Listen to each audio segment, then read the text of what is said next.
आपके लिए क्या क्या वो चैलेंजेस थे, कॉम्प्लिकेशंस थी कि आपने अपना एक नाम को एक स्प्रेड इंडिया में अपने नाम को बढ़ाया? कठिनाई तो इसलिए ज्यादा नहीं रही क्योंकि पापा बहुत सपोर्टिव और मेरी मम्मी कमाल। अच्छा। उनका ये था कि घर में खाना बने या ना बने मेरे बच्चे पढ़ेंगे। काफी स्क्रीन प्ले में भी आपका योगदान रहा है। हाँ। ऑब्वियसली आपने 100 एपिसोड्स का भी स्क्रीन प्ले करा है फॉर स्टार भारत में, हाँ। सीरियल है उस पे।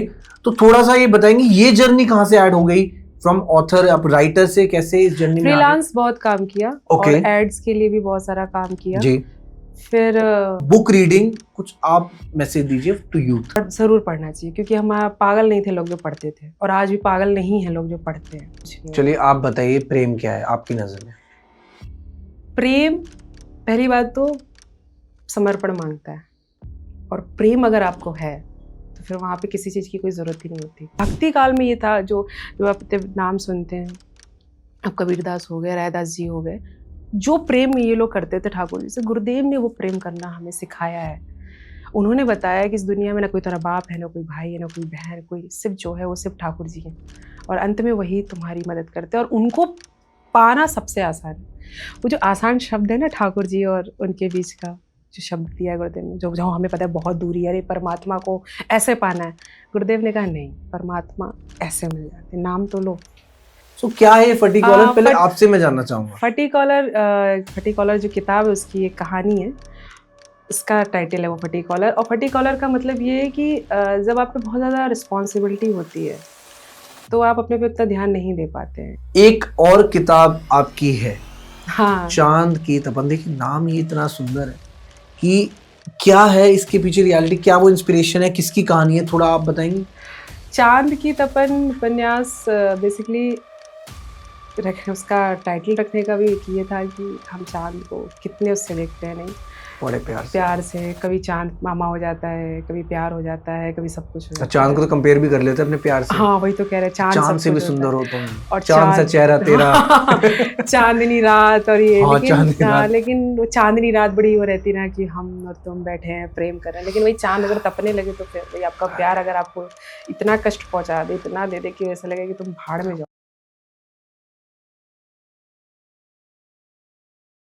Hello everyone, welcome to our podcast. तो देखिए आज का जो हमारा पॉडकास्ट होने वाला है बहुत ही ज्यादा खास होने वाला है। द रीजन इज क्योंकि आज जो गेस्ट हमारे साथ इस स्टूडियो में मौजूद है उनका जो रिलेशन है वो एक ऐसी नगरी से है यार, जिसके बारे में अगर बात करता है इंसान तो वैसे ही वो बहुत ही ज्यादा प्रसन्न हो जाता है। तो आज हम बात करेंगे डॉक्टर शामली पांडे जी से, जो कि वृंदावन से हैं।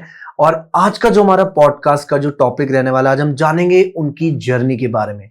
आज हम जानेंगे कि कैसे उन्होंने बनारस के रामेश्वरम गांव से होते हुए का जो सफर वृंदावन तक का है, कैसे उन्होंने तय किया और क्या क्या ऑब्स्टिकल्स उन्होंने अपनी लाइफ में फेस करे। और देखिए अगर बात वृंदावन की हो रही है तो कहीं ना कहीं बात प्रेमानंद जी महाराज की भी होती है।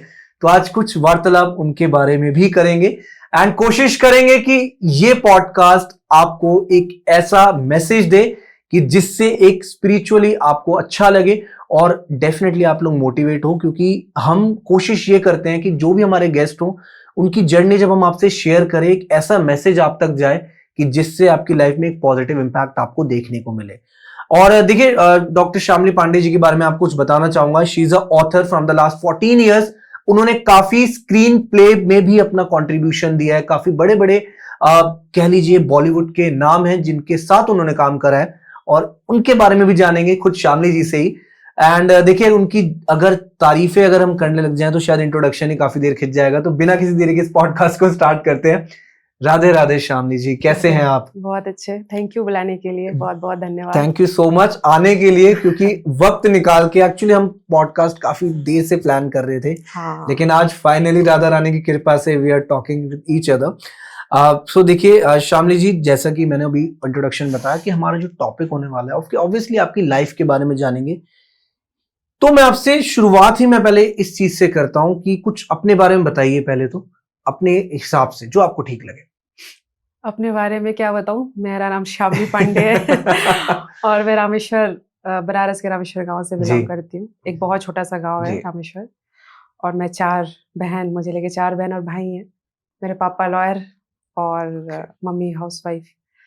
तो ऐसी कुछ बहुत बड़ी फैमिली है ऐसा नहीं, बट हाँ मेरे नाना जी काफ़ी बड़े लेखक रहे हैं हिंदी साहित्य के, क्या बात है। स्वर्गीय आचार्य चंद्रवली पांडे जी, और उसके बाद जो मेरे नाना जी हैं पारसनाथ गोवर्धन जी, काफ़ी बड़े समीक्षक और आलोचक रहे हैं। तो हाँ, उनका कुछ गुण है मेरे अंदर जो मैं कोशिश करती हूँ लिखने की। बाकी ऐसा तो कुछ खास है नहीं मेरे में, जितना आपने बता दिया मुझे तो नहीं लगता है कि इतना कुछ है। श्यामली जी, एक चीज लेकिन मैं आपको बोलना चाहूंगा कि जो ऑथर होते हैं, जो कह लीजिए, ऑब्वियसली आप वृंदावन से भी हैं, उसके बारे में हम बात करेंगे। एक वाणी में भी ना मधुरता होती है, वो मधुरता आपकी वाणी में है कि जो आपका बोलने का तरीका है, बंदा बस ऐसा है कि आपको सुनता ही रहे। अरे धन्यवाद। मुझे ऐसा पहली बार किसी ने कहा है। नहीं, दैट इज ट्रू। मैं सोच रहा था कि आपको बताऊं ऑफ द कैमरा, मैंने सोचा नहीं, पॉडकास्ट में आपको पर बताऊंगा मुझे ये मेरी चीज। आवाज बहुत भारी लगती है, मुझे लगता है नहीं कि मैं डांट के बात कर रही हूँ। नहीं नहीं, you are very polite, and देखिए, कह लीजिए वृंदावन की ही शायद खूबी है कि जो हाँ। आपके अंदर वो चीज आई है। और पहले तो मैं आपसे जानना चाहूंगा, आपने पीएचडी करी है महाश्वेता देवी, हाँ जो कि एक बंगाली राइटर है, जी। तो ये थोड़ा सा आप बता सकते हैं कि कौन थी वो, एंड आपने पीएचडी उन पे ही क्यों करी, क्या वो रीजन था? रीजन एक्चुअली क्या था कि मेरे पापा चाहते थे कि मैं लॉयर बनूं, और फैमिली बैकग्राउंड मेरी वकीलों वाली रही है। मेरे जी। पापा लॉयर, मेरे छोटे चाचा जज थे, मेरे दूसरे नाना थे वो कमिश्नर थे, इनकम टैक्स ऑफिसर थे, जज बन के रिटायर हुए। तो बहुत मतलब पूरी फैमिली ऐसी थी, तो मेरे पापा को लगता था कि मुझे भी वकालत करनी चाहिए, और उन्होंने मुझे 1 साल जबरदस्ती वकालत पढ़ाई भी है। लेकिन मुझे हमेशा से लगता था कि मुझे लिखना है, मुझे ये सब चीज़ें नहीं करनी है। तो मुझे पढ़ना बहुत अच्छा लगता था, और नाना की वजह से वैसे भी आदत, और नाना बड़े वैसे मुझे इस तरह से लगता था कि उनकी ना उनका जो ऑरा था वो बैठ के लिखना, पूरे टाइम किताबों के बीच में रहना, तो मुझे बड़ा अच्छा लगता था कि मैं देखो नाना कितने मतलब विद्वान, मेरे लिए जो किताबें लेके बस हाँ बच्चों को जी। क्या समझ में आ रहा है, मुझे लगता था नाना। तो मैं उनको कॉपी भी बहुत करती थी कि किताबों को सजा के बैठ करके, तो मेरे पापा को लगता था कि ये अगर राइटिंग में निकल जाएगी, ये लिखने क्या आ बात गई, है। तो फिर ये उन्हें बड़ा डर था कि बच्चे की लाइफ सेट नहीं होगी, क्योंकि उन्होंने भी नाना को काफ़ी स्ट्रगल करते हुए देखा था। तो कहते थे कि तू वकालत कर, और मेरी उनकी काफ़ी इस बात पे बहस भी हुई थी। मुझे मिडिल क्लास फैमिली से चूँकि मैं हूँ, तो मिडिल क्लास फैमिली की बहुत सारी जो प्रॉब्लम्स होती हैं वो मुझे पता है। तो मेरे फेवरेट राइटर थे धर्मवीर भारती जी, जिनका नाम ओके। आपने सुना होगा, गुनाहों का देवता, सूरज का सातवां घोड़ा। तो सूरज का सातवां घोड़ा उपन्यास जो, उसपे मेरा एक लेख पब्लिश हुआ था दैनिक भास्कर में, मुझे याद है 2014 या 15 की बात है। Okay okay. तो वो लेख काफ़ी पसंद किया था लोगों ने, उसका टाइटल था सूरज का सातवां घोड़ा भी निकला दब्बू, अब 8वें का इंतज़ार। तो वो पूरी उपन्यास काफ़ी छोटी-सी है, बट वो बहुत कटाक्ष करती है ये मिडिल क्लास फैमिली, और एक ख़ास करके एक लड़के की सोच पे कि उसे लाइफ़ में सब कुछ चाहिए और कुछ भी नहीं चाहिए। इस तरीके का है, मतलब कोई ज़िम्मेदारी उठाना नहीं चाहता। तो मिडिल क्लास फैमिली किस तरीके से अपने आप को ही, जो मिडिल क्लास है ना, वो अपने आप को कैसे बर्बाद कर रहा है। तो पूरी उपन्यास उस पे है। कह लीजिए कि एक माइंडसेट के ऊपर बात माइंडसेट थी। पे, तो वो बड़ी, जी। तो मुझे धर्मेंद्र भारती जी ऐसे लगे कि यार मैं इन्हीं पे पीएचडी करूँगी और मिडिल क्लास फैमिली पे कुछ और करूँगी। फिर मैं बनस्थली विद्यापीठ गई, मेरी दीदी वहाँ पर प्रोफ़ेसर थीं, असिस्टेंट प्रोफ़ेसर, तो उन्होंने इंट्रोड्यूस कराया, जिनके अंडर में मैं रिसर्च करने गई। जी। तो वो बंगाल से थे सर, उनका नाम है डॉक्टर विजय प्रधान, विजय कुमार प्रधान पूरा नाम है सर का। तो वो मुझसे मिले और मुझे कहा कि क्या करना चाहती हो? किस पे रिसर्च है तुम्हारा? तो मैंने कहा मैं धर्मवीर भारती जी पे काम करना चाहती हूँ। तो वो बड़ी लंबी सी स्माइल दी और कहे कि भारती जी पे 50 काम हो चुके हैं। 50 लोगों ने रिसर्च किया हुआ ओके। है उनके ऊपर, तो तुम क्या नया कर लोगी? मिडिल ठीक है, क्लास में तो सही। सबने किया है, तो जी। तुम क्या नया कर रही हो? ओके। मतलब तुम्हारी थीसिस क्या कंट्रीब्यूट करने वाली है? जी। तो मैंने कहा ये तो सवाल काफ़ी मतलब अच्छा है कि हम्म। मेरा क्या काम? तो मैंने कहा मुझे क्या करना चाहिए? तो बोले कि तुमने महाश्वेता देवी का नाम सुना है? मैंने कहा हाँ सुना है, क्योंकि एमए में हमारे कोर्स में थी और जंगल के दावेदार उपन्यास को हमने पढ़ा है, और मुझे बिरसा मुंडा का कैरेक्टर बहुत पसंद आया। ओके। तो बोले तो बस उनको इतना ही पढ़ा है? मैंने कहा मैंने उनको इतना ही पढ़ा है। तो बोले कि देखो रिसर्च का तो ऐसा नहीं है, तुम्हें होगा, लेकिन जाओ पहले उन्हें पढ़ के आओ थोड़ा। फिर डिसाइड करना कि तुम्हें किस पे काम करना है। मुझे नहीं पता उन्होंने मेरे में क्या देखा कि उन्होंने मुझे सजेस्ट किया कि तुम्हें इन पे काम करना चाहिए, और ऐसा भी आप टॉपिक खुद चूज़ करते हैं, वो कोई थोपता नहीं है। मैं गई और मैंने 1 डेढ़ 2 महीने तक उन्हें पढ़ा, और ऑनेस्टली बताऊँ, जब मैं उन्हें पढ़ रही थी तो मुझे लगा कि मैंने तो अभी लिटरेचर का असली पार्ट पढ़ा ही नहीं। हमने तो सिर्फ़ मिडल क्लास और प्यार में टूटा हुआ दिल और असली प्रॉब्लम तो अभी तक देखा ही नहीं है। कि असली जो असली लड़ाई है ना, वो अभी तो शुरू, मतलब हमने उसको टच ही नहीं किया है। गुनाहों का देवता उपन्यास पढ़े, जिसमें कि चंदर और सुधा की लव स्टोरी है, जो कि नो डाउट बहुत कमाल की उपन्यास है। लेकिन वहीं पर उसी समय एक औरत है, द्रौपदी जिसका नाम है, जिसका पुलिस वाले मिलके रेप करते हैं, और सिर्फ इसलिए उसका रेप करते हैं क्योंकि वो आदिवासी है और वो अपने हक के लिए लड़ाई कर रही है। और वो पढ़ने के बाद मेरे ऐसे ना अंदर से आया कि यार ये है जिस पे काम कुछ करना चाहिए। और महाश्वेता देवी को जैसे जैसे पढ़ना शुरू किया, मुझे पता लगा कि मैं अभी तक तो कुछ पढ़ा ही नहीं था। क्या बात है, ये बहुत बड़ी अचीवमेंट है उनके लिए कि दैट उन पे पीएचडी भी करी जा रही है। तो सोचिए उनकी लाइफ वो में क्या क्या। एक्चुअली आप भी उन्हें जानते हैं, आपने रुदाली मूवी देखी है? जी जी जी जी जी। महाश्वेता देवी जी की लिखी हुई कहानी। ओह। महाश्वेता देवी ऐसे कोई नोन वैसी राइटर नहीं है कि इनको कोई जानता नहीं, बट हाँ बंगाल की वो बहुत बड़ी राइटर है। हिंदी में जो लिटरेचर पढ़ने वाले लोग हैं उन्हें जानते हैं, बट ऐसे, और मुझे ऐसा लगता है कि उनको पढ़ना है तो कंपलसरी हो जाना चाहिए। और ऐसी किस चीज क्या चीज पे उन्होंने नहीं लिखा है, मिडिल क्लास से लेके, और सबसे ज्यादा तो जो आदिवासी समाज की जो समस्या है उसको उन्होंने जो सामने रखा है जिस तरीके से, जी। बिना किसी लाग लपेट के, वो बहुत कमाल था। तो मैंने सर से कहा, मैं आई 1 डेढ़ महीने बाद घूमते हुए, मैंने कहा मैं इन पर रिसर्च करूंगी। तो लंबी सी उनकी स्माइल थी उनके फेस पे, तो बोले कि पक्का? मैं कहा सर, तो बोले मैं चाहता हूँ कि तुम, क्योंकि तुम जी। कर सकती हो, मुझे ऐसा लगा कि तुम्हें करना चाहिए। तो फिर वो जर्नी शुरू हुई कि जाओ खोजो उन पे क्या टॉपिक निकालोगी, क्या करोगी। तो मैंने कहा सबसे ज़्यादा तो सोशल इश्यूज पे लिखे हुए हैं, तो इनके समाजशास्त्री अध्ययन करते हैं, देखते हैं कि क्या क्या है और पढ़ने को मिलेगा। बिल्कुल सही। और ऑनेस्टली बताओ, जैसे जैसे उन्हें पढ़ती गई ना, मतलब मैं ये कह सकती हूँ कि काश कि मैं उनसे वह मिली होती। मतलब मेरे दिल में इतनी ज़्यादा वो बैठी हुई हैं। देखिए कहीं ना कहीं एक कह लीजिए इमोशनली भी कनेक्ट आप हो गए हो हाँ, उनसे, क्योंकि उनके कैरेक्टर से कह लीजिए, उनकी लाइफ से लेखन कह जो लीजिए। है, जो जी सच में राइटर का जो जी काम है, हिंदी में जैसे प्रेमचंद जी ने किया है, जी। जो राइटर का काम है वो महाश्वेता देवी जी ने किया है। और डेफिनेटली। वो मैं कुछ चाहूंगा उनके बारे में कुछ पढ़ना, अब आपने इतना बोला है तो मैं भी बिल्कुल कुछ मौका पढ़िएगा मिलेगा आप। मैं जरूर और कुछ मैं तो पढ़ूंगा। कहूंगी कि जंगल के दावेदार पहले पढ़िए, ठीक जंगल है, के दावेदार जंगल के उपन्यास दावेदार। पढ़िए ओके। आपको। और रुदाली कहानी जो फिल्म में दिखाया गया है वो तो एक पार्ट है, बट आप जब उसको पढ़ेंगे ना तो आपको पता चलेगा कि रोना भी कैसे, मतलब एक औरत है जो रोना चाहती है बट उसे रोने भी नहीं दिया जा रहा क्योंकि उसको सूद का पैसा भरना है। रोना आपकी सबसे पर्सनल चीज है, बट वो भी आपकी अपनी नहीं है, वो भी हक छीन लिया गया। वो भी हक छीन लिया गया है। उसका पति मरता है वो नहीं रोती, उसका बेटा मरता है वो नहीं रो पाती, उसके जेठ जेठानी मर जाते हैं वो नहीं रो पाती, उसका सास ससुर मर जाते हैं वो नहीं रो पाती है। सुबह उठ के चल जाती है काम करने के लिए क्योंकि उसको सूद भरना है, पैसे देने हैं। उसकी अपनी सबसे अच्छी दोस्त मर जाती है वो नहीं, फिर लास्ट में क्या, वो बूढ़ी हो गई है, उसे रोटी कौन खिलाएगा क्योंकि घर में कोई नहीं बचा है। तो फिर वो जमींदारों के लिए रोना शुरू कर देती छाती पीट के, तो उसके लिए उसको पैसा मिले, जिस चीज को पूरी जिंदगी नहीं कर पाती और लास्ट में वो रो रो करके वो पैसे कमाती है, और उन्हीं के लिए रोती है जिन्होंने जीवन भर उनका शोषण किया है। तो कमाल का लेखन है उनका। क्या बात है। एंड कहीं ना कहीं अभी आपने बताया कि आपके जो नाना जी हैं और आपके परनाना जी, उनका भी बहुत बड़ा कंट्रीब्यूशन रहा है इस हाँ, लेखक के रूप में। थोड़ा सा बताइए उनके बारे में, बताना चाहेंगे आप कुछ, anything that you want to share? मेरे जो परनाना थे वो हिंदी साहित्य के, मतलब मैं कह सकती हूँ कि आज जो लिटरेचर आप पढ़ रहे हो उसमें उनका बहुत बड़ा योगदान है। स्वर्गीय ओके। आचार्य चंद्रवल्ली पांडे, उन्होंने भाषा के लिए बहुत काम किया। और आजमगढ़ के थे तो वहाँ पर अभी भी उनके लिए, मतलब इतना ज़्यादा वहाँ उनके लिए रिस्पेक्ट है कि उनके लिए पूरी एक मंदिर ही बना दी गई है। लोग बहुत ज़्यादा उनकी इज्जत करते हैं और वो हैं भी। मेरे जो अपने नाना थे उनसे मेरा बहुत बहुत ही अच्छा कनेक्शन रहा है, और क्या उन्होंने बात। मुझे लिखना सिखाया है।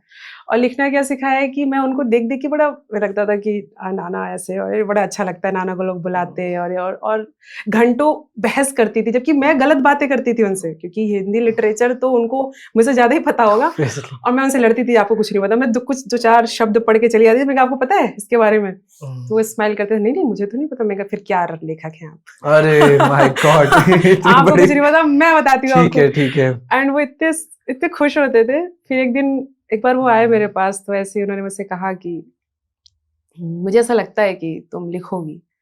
क्या बात। मैंने कहा कि आपका दामाद तो लिखने देना चाहता नहीं अरे है। यार। वो तो पीछे पड़ा कि मैं वकालत कर लूँ। तो बोले कि देखो कुछ भी करना, बट मुझे ऐसा लगता है तुम करोगे। तो मुझे लगा कि ऐसे ही बोल रहे हैं, बट वो पढ़ाई लिखाई में, लेकिन जब मैंने पढ़ना शुरू किया तो मुझे लगा कि नहीं, मुझे लिखना चाहिए। तो छोटी छोटी कविताएं लिख करके उन्हें मैं बताती थी कि नाना लिख रहे हैं, आप उनकी किताबें पढ़ना शुरू। तो उनको पढ़ने में मुझे समझे क्या लिखते हो, समझ में तो आती नहीं है मुझे। तो कह रहे एक दिन समझ में आएगी उनकी। देखिए शामली जी, कहीं ना कहीं एक लेखक होता है ना, हमने जब पढ़ाई करी है तो एक उनकी जो शब्द होते हैं और उनकी थिंकिंग होती है ना, वो बियॉन्ड द वर्ड्स होती है। और बहुत कम ही लोग उसको समझ पाते हैं। क्योंकि वो फैंटेसी नहीं लिखते, तो समीक्षा करते थे। तो इसलिए समीक्षा समझना सबके बस की बात नहीं है। ठीक है। तो वो आलोचक थे और समीक्षक थे, तो मैं कहते थे ना क्या लिखते, कुछ तो ऐसा लिखो ना रूहानी टाइप का। तो वो कहते थे तो ठीक है, रूहानी तुम लिख लेना। वो रिस्पॉन्सिबिलिटी आपको दे दी उन्होंने। हाँ, और आप कीजिए। कहीं ना कहीं उन्होंने वो दे दी, और मुझे उनका बहुत बड़ा योगदान रहा है हिंदी में हर चीज, और मैं उन्हें बहुत मिस करती हूँ, क्योंकि अब वो नहीं है। तो मेरी पहली उपन्यास आई तो जब मुझे जरूरत पड़ती तो मैं सीधे नाना से पूछती थी कि नाना कैसा होना चाहिए, क्या होना चाहिए, और वो बड़े आराम से ऐसे कर, बट वो ठीक है, दैट इज ग्रेट कि आपकी जो इंस्पिरेशन रही वो आपकी फैमिली से ही है। ये भी बहुत बड़ी बात है। लोगों की इंस्पिरेशन होती है एक आउटसाइड से, आउट ऑफ द फैमिली, जहाँ पे उन्होंने किसी ने अचीव करो, लेकिन आपके घर में सोचिए ये सारी चीजें हैं। हाँ, तो एक आपका एटमॉस्फेयर उस तरीके का बन गया कि उसने कहीं ना कहीं आपको प्रेरित करा, और that is why you are author right now.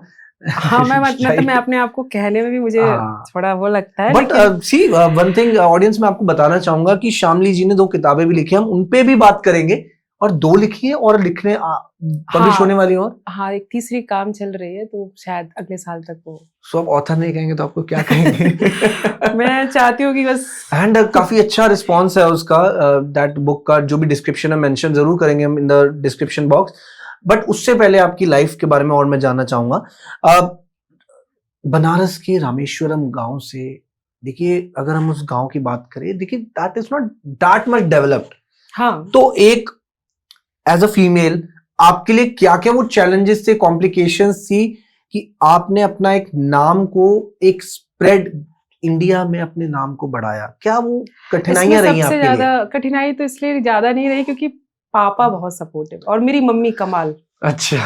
उनका ये था कि घर में खाना बने या ना बने, मेरे बच्चे पढ़ेंगे। देखिए ये तो सच है, पापा की परियां तो बेटियां ही होती हैं, लेकिन हाँ, हम मम्मी की परी थे। हाँ, और हम पापा की कभी परी नहीं रहे। मैं आपको ऑनेस्टली बताऊं, मेरे पापा ऐसे थे कि बैठा करके वो लड़कियों के गुण सिखाने से पहले बताते कि लड़कों के क्या गुण है, क्या बात क्योंकि तुम्हें समाज में निकलना है और तुम्हें अपनी लड़ाई खुद लड़नी पड़ेगी, हम सिर्फ तुम्हारा सपोर्ट कर सकते। बहुत अच्छा विजन था उनका। हाँ, तो वो हम चारों बहनों में वो चीजें उन्होंने डाली हैं, और हम चारों बहनें जहाँ भी हैं, जैसे भी जो भी कर रहे हैं, वो पापा का उसमें बहुत बड़ा योगदान है। तो और मम्मी, मुझे याद है कि घर में जितनी भी प्रॉब्लम हो जाए, मम्मी कभी पढ़ाई नहीं रोकने देना चाहती थी, क्योंकि उन्हें ये था कि ये पढ़ेंगे तो कुछ नहीं करेंगे तो अपने लिए तो कुछ कर ही लेंगे। तो हमारे एजुकेशन के लिए मम्मी ने बहुत फाइट किया जी। और दादाजी और दादी भी सपोर्ट में रहे हैं। तो मुझे याद है मैं क्लास 10th तक मैं रामेश्वर गांव में रही हूँ। उसके बाद फिर वो हमें शहर लेकर के आए कि हमारी पढ़ाई बहुत अच्छे से हो। तो फैमिली, मेरे पापा मम्मी का बहुत सपोर्ट रहा है इस चीज में। बहुत खूब। एंड देखिए अभी आपने तो चलिए बताया अपने परिवार के बारे में, एक किस्सा भी आप ऑफ द कैमरा मेरे को बता रहे थे कि आपकी जो शुरुआत लिखाई की हुई थी, वो एक वर्ड आता है 10 का नोट। हाँ। जो आपने पर्सनल जो एक्सपीरियंस शेयर करा, आप पॉडकास्ट में बताना चाहेंगे? हाँ, एक्चुअली क्या हुआ था कि जब हम शहर आए रहने के लिए, तो पापा का एक एक्सीडेंट हुआ था। उसमें उनके पैर में काफ़ी चोट आ गई थी और डॉक्टर ने कम्प्लीटली 1 साल का बेड रेस्ट कह दिया था। तो एक वकील के लिए 1 साल का बेड रेस्ट बहुत बड़ी बात हो जाएगी।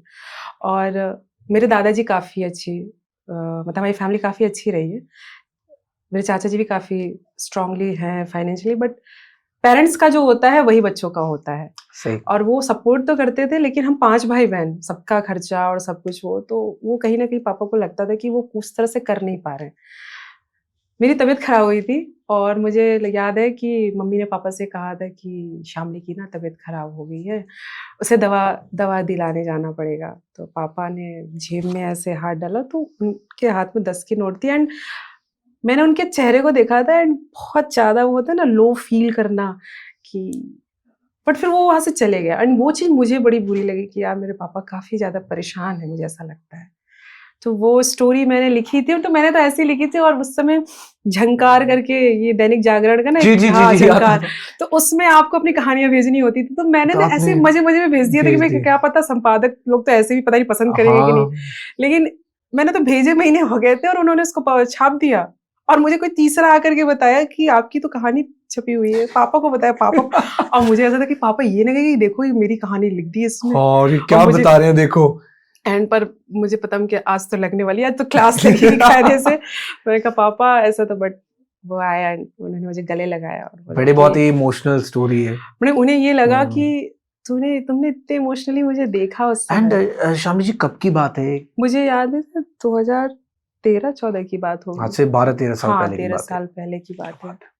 और वो पहली ही थी जिसको मैं कह सकती हूँ कि हाँ, ऑफिशियली कुछ शायद पब्लिश देखिए हुआ कहीं था। ना कहीं एक इंसान के जीवन में जब एक लो मोमेंट आ जाता है ना, कहीं ना कहीं फील होता है माइट भी वो आपको हिट करी चीज। हाँ, दैट इज द रीजन कि आपने अपने आप को इतना कैपेबल बनाया कि that you are also doing good in your life. आप कर रहे हैं, आप मेहनत कर रहे हैं अभी भी। ऐसा नहीं है कि आपने चीजें अभी भी किसी पे छोड़ दी, यू आर नॉट रिस्पॉन्सिबल, कि आप किसी पे निर्भर नहीं है, ये मैं कह सकता हूँ। हाँ, वो तो है, क्योंकि ये चीजें मुझे लगता है कि हम कुछ करने वाले वैसे हैं नहीं। आपकी जो जीवन एक यात्रा है जी बिल्कुल और सही आपको कहा। वो सिखाती जाती है। जी आपको ना, मैं ये नहीं कह सकती कि ये चीजें कॉलेज में जाके आप सीख रहे हो। वो 10 का नोट लिखना कोई कॉलेज से नहीं मिलेगा। वो पापा का जो आँख में जो दर्द देखा, वो जो इमोशन था, उससे सीख लिया कि यार इमोशन ये है, ये इस समय मेरे पिताजी ये फील कर रहे हैं।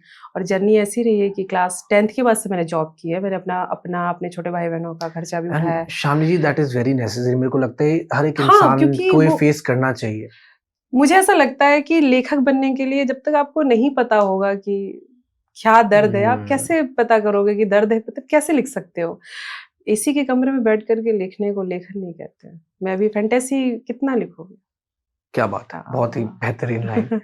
फैंटेसी के मतलब सब तो वही कर रहे हैं ना, हम फ़िल्में देख लेंगे, फ़िल्में, बट आपकी बहुत बड़ी रिस्पॉन्सिबिलिटी है आपके ऊपर। आप आज के किसी का मैं सुन रही थी तो वो बोल रहे, मतलब ऐसे ही सुना कि उन्होंने बड़े ऐसे मज़ाक-मज़ाक में कह दिया कि प्रेमचंद को कौन आज पढ़ता है? मैंने कहा कि प्रेमचंद को कौन आज पढ़ता है, ये बहुत बड़ा स्टेटमेंट है, क्योंकि प्रेमचंद को आने वाले कई 100 सालों तक भी पढ़ा जाएगा, क्योंकि उन्होंने कोई फैंटेसी नहीं लिखी है या ऐसा कुछ नहीं है। उन्होंने वो यथार्थ लिखा है, उस समाज को बताया है, जो कि आने वाले 100 साल बाद, 200 साल बाद भी बच्चा पढ़ेगा तो उसे पता रहेगा कि अच्छा 200 साल पहले ये समाज था। और उन्होंने एक इतिहास और एक उनकी कह लीजिए कविताएं हैं, कहानियां जो भी उन्हें, वो आज भी पब्लिश्ड है ऑलरेडी, बच्चों को पढ़ाया भी जा रहा पढ़ाया है। जाता है। तो प्रेमचंद जी ने उस दर्द को देखा है। जी उन्होंने फटे जूते पहने हैं, तो उन्हें पता है कि फटे जूते का दर्द क्या है। हाँ, मैं वही कह रहा हूँ कि ये चीजें मैंने भी अपनी लाइफ में कुछ ऐसे मोमेंट्स फेस करे हैं कि कहीं ना कहीं हमें भी रियलाइज होता है कि दैट यस यार हमें मेहनत तो करनी है। और पेरेंट्स अगर इस ऐसा मोमेंट पेरेंट्स की लाइफ में आता है तो वो मोमेंट दोबारा ना आए, तो उसके लिए क्या करना चाहिए? अगर ये बच्चा समझ जाए तो शायद चीजें बहुत अच्छी हो जाएंगी किसी की लाइफ में। हाँ, वो भी है।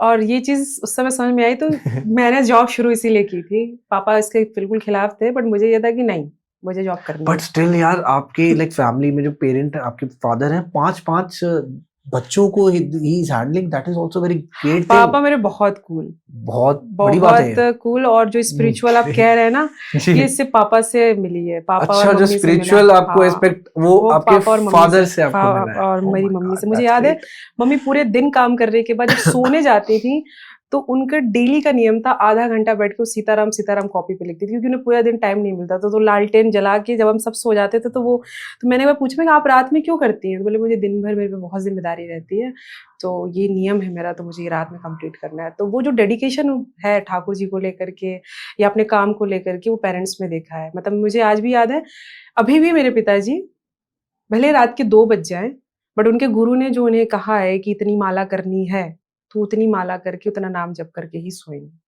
भले ही रात सुबह उनको 1 घंटे की नींद मिले, 2 घंटे की नींद मिले, उससे उन्हें फ़र्क नहीं पड़ता।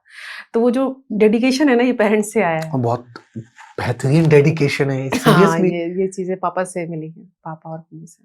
क्या बात है, क्या बात है। चलिए शामली जी, ये तो बात होगी पारिवारिक, एंड अब थोड़ा सा मैं आपसे जानना चाहूंगा कि आपका बैकग्राउंड, मैंने आपसे जब बात करी थी आपने मेरे को बताया था कि दैट काफी स्क्रीन प्ले में भी आपका योगदान रहा है। हाँ, ऑब्वियसली आपने 100 एपिसोड्स का भी स्क्रीन प्ले करा है फॉर स्टार भारत में, हाँ। सीरियल है उस पे। तो थोड़ा सा ये बताएंगे ये जर्नी कहाँ से ऐड हो गई, फ्रॉम ऑथर आप राइटर से कैसे इस जर्नी में आगे? फ्रीलांस बहुत काम किया ओके और एड्स के लिए भी बहुत सारा काम किया। जी। फिर ऐसे काम मिलते रहे तो करती रही। दूसरा क्या है कि मैं पीएचडी कर रही थी ओके और लिखना शायद खून में था, तो है, शायद क्या है ही खून में, और वो डेस्टिनी में था शायद। तो मैं जब भी लिख कर के कुछ भेजती थी तो लोगों को काफ़ी पसंद आता था, तो उन्हें अच्छा लगता था कि नहीं आप अच्छा लिखती हैं, तो आप अच्छा लिखती हैं, आप अच्छा लिखती हैं। अच्छा, तो मैंने कभी स्क्रिप्ट राइटिंग का कोर्स नहीं किया, बहुत बार कोशिश भी किया, लेकिन लिखना आता था, तो वो लिखते लिखते वो चीजें शुरू हो गई। फिर एक फिल्म आई थी अभी पिंटू की पप्पी करके, जो कि आज गणेश आचार्य जी ने प्रोड्यूस की थी, तो मैंने उसमें भी एज अ स्क्रीन प्ले काम किया है, writer, as a script writer काम किया था। क्या बात तो 100 एपिसोड का जो है वो ऑन एयर हुआ था, बट वो किसी कारण से चैनल के उससे वो बंद हो गया था। लेकिन हाँ, 100 एपिसोड पूरे लिखे थे मैंने, और वो लोग भी काफी, उनके लिए भी बड़ी वो होती है, क्योंकि आप जब लिखते हैं ना, तो जब टीवी सीरियल या किसी चीज के लिए लिखते हैं, तो उसमें स्क्रीन प्ले का लिए ऐसा अलग है, डायलॉग के लिए अलग है, स्टोरी के लिए अलग राइटर होते हैं, सब बताओ। तो मैं सब लिखती थी एक साथ। क्या बात है। तो वो भी बड़े आश्चर्य में रहते थे। निवेदिता बासु जी के अंडर में काम किया था, जो कि काफी बड़ा नाम है टीवी का। तो वो भी बड़ी आश्चर्य में रहती थी कि तुम सब एक साथ कैसे लिख लेते हो। फिर बोले नहीं, तुमने पीएचडी की है तो तुम लिख सकती हो। मैंने कहा देखो, एक मेरे जो दिमाग में चल रहा है वो सिर्फ मुझे पता है, मैं उसको पेपर पे उतार सकती हूँ, आप उसको थोड़ा और अच्छा कर सकते हो, बट मुझे पता है कि मैं इसका सीन भी अच्छा बना सकती हूँ, इसके डायलॉग्स भी अच्छे दे सकती हूँ, और स्टोरी तो मेरी है ही। तो इस तरीके से चलती रही। मल्टी टैलेंटेड हो आप। नहीं, इतना भी नहीं हूँ, लेकिन चल रही है। बट नहीं, इट्स अ ग्रेट थिंग कि आज के डेट में यस दिस इज ट्रू कि राइटर्स अलग होते हैं, डायलॉग राइटर्स अलग होते हैं, स्क्रीन के लिए अलग होते हैं, ऑन सेट अलग होते हैं, हर चीज के लिए एक पर्टिकुलर फील्ड बना दी गई है। लेकिन क्योंकि काम ज्यादा है, मुझे ऐसा लगता है, लेकिन राइटर एक ही होता है। मैं ऑनेस्टली बताऊं, हाँ, कि ये अगर काम ज्यादा है तो मैं कह सकती हूँ कि आप थोड़ा सा आपका दिमाग लेती हूँ मैं इसमें, कि बताओ इसमें क्या होना चाहिए, बट लेखक तो लेखक ही है, वो सब सोच सकता है। जैकी रोलिंग को जरूरत नहीं पड़ी थी हैरी पॉटर में 4 लोगों को। दिमाग में बड़ी कमाल की चीज है। अभी सोचने वाली बात है, आपने नाम लिया हैरी पॉटर का। हाँ, मतलब बड़ी कमाल की चीज है।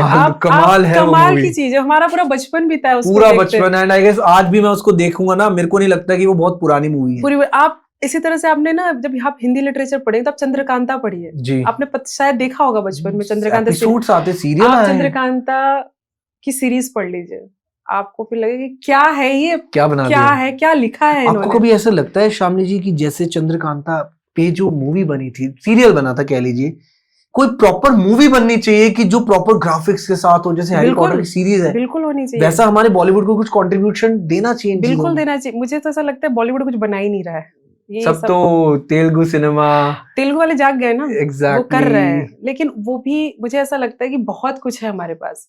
मुझे लोग कहते हैं कि इंग्लिश लिटरेचर, आप हिंदी तो पढ़ो पहले। एंड देखिए साउथ की अगर बात कर रहे हैं, साउथ वाले मोस्टली सीरियस हो गए, धर्म को लेके सीरियस हो गए, स्क्रिप्चर्स को लेके सीरियस हो गया, तभी वो प्रेजेंट कर रहे हैं, और देखिए पीपल आर लविंग दैट। हाँ बिल्कुल, है तो हमारा इतिहास ही जो भी आज की डेट में प्रेजेंट किया जा रहा है। बिल्कुल, लोग कहानियां क्या बनाते हैं आजकल, कुछ भी बना रहे हैं, लेकिन आप एक बार पढ़ो तो पहले आके, आप साहित्य कितना पढ़े हो। लोग एक हिंदी आपने कितनी पढ़, कितना आपको पता है, आप कितना गुजरे हो, मतलब उस लिटरेचर की दुनिया से कितना गुजरे हो हिंदी के। आप अभी तक गए ही नहीं, आपने छुआ ही नहीं, आपने इंस्टा पे या किसी के रिकमेंड पे 2-3 किताबें पढ़ ली तो आपको लग रहा है कि आपने बहुत पढ़ लिया। आप पढ़ो तो पहले, आप जाओ तो देखो तो कितना बड़ा समंदर है। मैं तो आपको पर्सनली बताता हूँ, देखो I am not a book lover, मैंने आपको पहले ही कहा था, लेकिन कोई मेरे को अगर कहानी सुनाए ना, मैं बहुत अच्छे से सुनता हूँ, मैं उसे भूलता नहीं कभी। वो बहुत अच्छी I am a good listener, I am not a good, कह लीजिए रीडर नहीं हूं मैं इतना अच्छा, लेकिन I am a good listener, और जो मैं सुनता हूँ वो मैं बोल भी सकता हूँ। मुझे ऐसा याद रहती है चीजें, मुझे ऐसा लगता है लोगों को पढ़ना चाहिए, क्योंकि अगर good habit, it's very good habit, और अगर आप अपना एक होता है ना विकास करना चाहते हैं, क्योंकि जब आप एक लेखक को पढ़ रहे होते हैं, जब आप किसी किताब को पढ़ रहे होते हैं, तो आप किसी के दिमाग को पढ़ रहे होते हैं, उस दिमाग के द्वारा दिए कितने कैरेक्टर है आप उसको पढ़ रहे होते हैं, तो एक साथ आप बहुत सारी जिंदगियां जी रहे होते हैं। एंड आई स्टार्टेड रीडिंग, मैंने कोशिश करी है, मैं चाहूंगा कि इस जर्नी को थोड़ा सा और एनहांस करूं मैं। हाँ बिल्कुल, अगर मेरे को भी फील होता है कि दैट जितना हम क्रिएटिव होते हैं वो सिर्फ बुक्स की वजह से ही होते हैं। आप तो एक साथ बहुत सारी जिंदगियों को, क्योंकि आप एक बार कितनी बातें, आप मुझसे थोड़ी देर बात कर लिए, थोड़ी देर उनसे बात कर ली, बट जब आप किताब पढ़ते हैं तो आप उसमें 10 कैरेक्टर है, तो आप 10 कैरेक्टर स्टडी कर रहे होते हैं, आपको 10 लोगों के बारे में पता चल रहा होता है, फिर आपको उस राइटर के दिमाग के बारे में पता चल रहा होता है, फिर आपको उस परिवेश के बारे में पता चल रहा होता है, फिर वो क्यों लिखा होगा इसके बारे में, तो आपका पूरा विकास होता है। चलिए एक मैसेज आप दीजिए फॉर द यूथ। देखिए आज की डेट में, जैसे मैंने भी एग्जांपल अपना भी दिया कि मैं बुक्स कम पढ़ता हूँ, बट यस मैं रुचि रख रहा हूँ कि मैं और करूँ, बिकॉज मैं पॉडकास्ट भी हम करते हैं, हमारा रहता है कि जितना ज्ञान हम ले सके लोगों से, बुक्स से, कहीं से भी वो ले लें। लेकिन यूथ आज की डेट में इतना इन्फ्लुएंस हो चुका है, आपको पता है कि यार फोकस ही नहीं है। आपने जैसे एग्जांपल दिया इंस्टाग्राम की रील्स देखनी है 1-1 मिनट की, दैट्स इट। तो what is the importance of book reading, कुछ आप मैसेज दीजिए टू यूथ। देखिए, मुझे ऐसा लगता है कि ज़रूर पढ़ना चाहिए, क्योंकि हम पागल नहीं थे लोग जो पढ़ते थे, और आज भी पागल नहीं हैं लोग जो पढ़ते हैं। अगर इंस्टाग्राम ही आपको सब ज्ञान दे देगा तो फिर तो मूर्ख हैं, बाकी तो दुनिया पागल है जो पढ़ रही है। बिल्कुल। आप पढ़ें, और पढ़ने का कोई विकल्प नहीं है। एंड देखिए और जब तक आप पढ़ेंगे जी। नहीं ना, आपको नहीं पता चलेगा कि आपका विकास कैसे होगा। इंस्टाग्राम देख करके, या कोई भी सोशल प्लेटफॉर्म देख करके, या चैट जीपीटी से बात करके, या एआई से क्वेश्चंस पूछ के आपका विकास नहीं होने वाला, आपको पढ़ना पड़ेगा। एंड तो कहीं ना कहीं ये भी होता है ना कि जितनी जो बुक्स की शॉप है जहाँ पर प्रॉपर ऑथर्स की किताबें मिलती हैं वो खाली रहती है आज की डेट में। हाँ, क्योंकि लोग पढ़ना बंद कर दिए हैं। क्या लगता है आने वाले 10 साल में क्या से फ्यूचर होगा रिलेटेड टू, लोग अट्रैक्ट होंगे बुक्स रीडिंग की तरफ, और या उनका ध्यान सिर्फ सोशल मीडिया पर ही रहेगा? देखिए, कोई भी चीज़ पूरी तरह से तो खत्म नहीं होती है, बैलेंस तो हमेशा बना रहता है। जैसे आज के समय में भी आप देख रहे हैं कि आप मुझे क्यों बुलाए, क्योंकि मैंने लिखा, मैं पढ़ा, जी पढ़ती जी, हूँ। मैं भी तो इसी जनरेशन की हूँ। Absolutely correct. तो ऐसा नहीं है कि कोई भी चीज़ पूरी तरह से खत्म हो जाती है, लेकिन हाँ, इसका रूप बदल सकता है। जो किताब पढ़ रहे जी, हैं हम, वो आज जैसे किंडल में पढ़ते हैं, और यस वो दैट इज हाँ, करेक्ट। उसके करके डिजिटली अमेज़न, वी आर हाँ, डिजिटली रीडिंग पढ़ दैट। रहे हैं। हो सकता है कि उस समय कुछ और चीज़ें आ गई हों। मुझे ऐसा लगता है अगर आप पढ़ नहीं रहे हैं तो आप सुनिए। लोग आजकल सुनना भी छोड़ दिए। मैंने ऐसे बहुत सारे चैनल देखे हैं जहाँ पे लोग बहुत अच्छी कहानियाँ सुना रहे हैं। लोग उनको भी नहीं सुन रहे हैं। लोगों को फालतू की चीजें ज्यादा पसंद तो आती है। मुझे ऐसा लगता है कि आप सब करो, ऐसा कुछ नहीं है कि ये नहीं करना चाहिए, बट पढ़ना ज़रूरी है। लोग आज की डेट में मसाला ज्यादा मांगते हैं आई गेस। हाँ, तो एंड मसाला भी पढ़ लो ना। हाँ आप ठीक है, आपको मसाला पढ़ना पसंद है, तो आप कोई एक अच्छी मैगज़ीन उठाओ, गृह लक्ष्मी हो गई, या आप पढ़ो। जब आपको पढ़ने की आदत लगेगी ना, मैं आपको भी बोल रही हूँ कि जब आप पढ़ना शुरू करते हो ना, तो किताबें बहुत अच्छी दोस्त है। सबसे पहले तो ना आपके दिमाग से ना फालतू की बातें खत्म होंगी, जब आप पढ़ना शुरू करेंगे। और जब आप पढ़ना शुरू करेंगे ना, तो पहले तो आपको शब्दों का ज्ञान होगा। फिर वैसे भी आपके पास वोकैब होने लगेंगे, आप बात करेंगे तो लोगों को अपने आप पता चलने लगेगा कि नहीं, इनके पास नॉलेज है, ये कुछ पढ़े हैं या कुछ जानते हैं। आजकल लोगों को तो बोलने भी है, क्योंकि शब्द ही नहीं, क्योंकि आप पढ़ते नहीं। फिर जब आप पढ़ेंगे तो आपको पता चलेगा कि अच्छा, सामने वाला ये सोच रहा है, तो मैं ये सोचता हूँ, तो आपकी और उसकी सोच क्लैश होगी, तो एक तीसरी चीज़ निकलेगी। तो इसलिए लोग पढ़ते थे, और आदिकाल से पढ़ते आ रहे हैं, आज से थोड़ी ना पढ़ रहे हैं। तो बिल्कुल सही पढ़ना बात। चाहिए, मुझे ऐसा ठीक लगता है, है कि चलिए बुक्स की बात हो ही गई है तो थोड़ा आपकी बुक्स के बारे में जानते हैं। आपने जो लिखी है किताब, एक किताब आपने लिखी है फटी कॉलर। हाँ। अब देखिए हमें अगर फटी कॉलर, हम समझते हैं कि ये डेफिनेटली उन चीजों से रिलेटेड होंगे कि जो लोग लोअर मिडिल क्लास कैटेगरी में आते हैं, जो बहुत मेहनत कर रहे हैं, कह लीजिए जिनकी जॉब्स इस तरीके से हैं कि कह लीजिए क्या वर्ड होगा वो, गवर्नमेंट जॉब्स होगी, बट एक प्यून की जॉब्स, थोड़ी उस कैटेगरीज की जॉब, सो उससे रिलेट होता है कि उनकी कॉलर्स फटी है, दे नॉट अपने आप पर ध्यान नहीं दे पा रहे। सो क्या है ये फटी कॉलर, पहले फट आपसे मैं जानना चाहूंगा। फटी कॉलर जो किताब है, उसकी एक कहानी है। उसका टाइटल है वो फटी कॉलर। और फटी कॉलर का मतलब ये है कि जब आप पे बहुत ज़्यादा रिस्पॉन्सिबिलिटी होती है, तो आप अपने पे उतना ध्यान नहीं दे पाते हैं, अगर कोई तीसरा ध्यान ना दे। तो ओके, कॉलर तब घिसती है जब बहुत ज़्यादा पुरानी हो गई हो, वरना कॉलर जल्दी नहीं फटती है, क्योंकि कपड़े का सबसे मजबूत पार्ट होता है वो। एब्सोल्युटली हाँ, करेक्ट, यस तो जब आपकी कॉलर घिस रही है, जी। मतलब कि बहुत समय से आप पे जिम्मेदारियों का इतना तगड़ा बोझ है कि आपने ध्यान ही नहीं दिया कि आपकी कॉलर घिस रही है। वो फटी कॉलर उससे मतलब उस रिलेट कहानी, करता हाँ, है। उस कहानी से है कि एक छोटा बच्चा है जो अपने मम्मी को हर बार ये अपने पापा को कहते हुए सुनता है कि देखो तुम्हारी शर्ट पुरानी हो रही, तुम शर्ट नहीं लाए। तो वो हर बार ये टाल देता है, अरे ठीक है मैं नया ले लूंगा, अरे बाद में ले लूंगा, तुम हमेशा ऐसे करते हो ऐसे करते हो। तो वो बच्चा ये देखते देखते बड़ा हो रहा है कि जी पिछले 4-5 सालों से मम्मी यही कहानियां सुना रही हैं और पापा यही जवाब दे रहे हैं कि ले लूंगा ले लूंगा। उसका जन्मदिन रहता है और वो चीज़ देखता है कि पापा की जो शर्ट है जो वो आज पहने हैं वो पूरी तरह से फट गई है, कॉलर पूरी तरह से फटी है, और मम्मी ने आज डांट लगाई है कि अब तुम शर्ट बदलने भी वाले हो या नहीं। ऐसा नहीं है, पर और वो ये भी देखता है कि पूरे घर में सबकी नज़र जाती है उस शर्ट पे, और उस पापा पे उसके जा जाती है, बट कोई भी, सब आके बोलते हैं कि आपका ना आपकी शर्ट पुरानी हो गई है, उसकी कॉलर फट रही है, अरे भैया आप तो नया ले लो, अरे कंजूसी बहुत करते हो, इतना जी, कमाते हो फिर भी आप अपने लिए कपड़ा नहीं ले सकते। बट कोई ये कोशिश नहीं करता कि एक शर्ट लाके उन्हें दे दे, क्योंकि आपकी भी तो जिम्मेदारी है अगर आप देख रहे हो कि वो फट ये रही है। बहुत बड़ी रियलिटी है आज की डेट हाँ, में। तो वो बच्चा देख रहा होता है 11 साल का, उसका जन्मदिन रहता है और वो उसे उसे कुछ पैसे मिलते हैं, तो वो अपनी छोटी बहन के साथ जाके अपने पापा के लिए शर्ट खरीद के लाता है, एंड वो इन्हें गिफ्ट करता है और कहता है कि एंड पापा और पूरा फैमिली इस तरीके से हो जाती है कि एक छोटे से बच्चे ने ये जिम्मेदारी देखी कि उठाई कि नहीं, मेरे पापा पुरानी और फटी शर्ट पहन के घूम रहे हैं, किसी की नज़र नहीं गई है, तो ये मेरी रिस्पॉन्सिबिलिटी है कि मैं इनकी जिम्मेदारी को थोड़ा बांटूं। तो वो बच्चा उन्हें शर्ट गिफ्ट करता है। तो वो बेटे और बाप का एक रिलेशन है, क्योंकि जिस तरीके से होता है ना कि पिता को देख देख के जैसा आप घर को देख रहे होते हैं वैसे ही आप बड़े हो रहे होते हैं। देखिए, लेकिन कहीं ना कहीं सच है कि अगर हमें भी फील होता है कि पेरेंट्स कभी खुद से कपड़े नहीं लेते, बहुत कम लेते हैं खुद से मेहनत मेरा करके। ये मतलब ये था कि जिम्मेदारियां अगर ना बांटो ना तो फिर वो एक ही पे अगर रहेगी तो वो कॉलर कब पुरानी होके फट जाएगी और वो पता भी आपको नहीं चलेगा। तो एक इंसान के लिए भी है कि एक ही आदमी जिम्मेदारी उठाते उठाते कब टूट जाएगा ना, फिर आपको लगेगा हाँ काश की पहले पता होता, वो हाँ वाला समय आ जाएगा। तो इसलिए जिम्मेदारियों का बोझ एक ही आदमी पे जो घर का बड़ा होता है उसी पे डाला रहता है, उसी पे सब कुछ उसी की रिस्पॉन्सिबिलिटी होती है। तो उसको बताती है ये कहानी, और किताब में ऐसी ही सबकी फटेहाल कहानी है।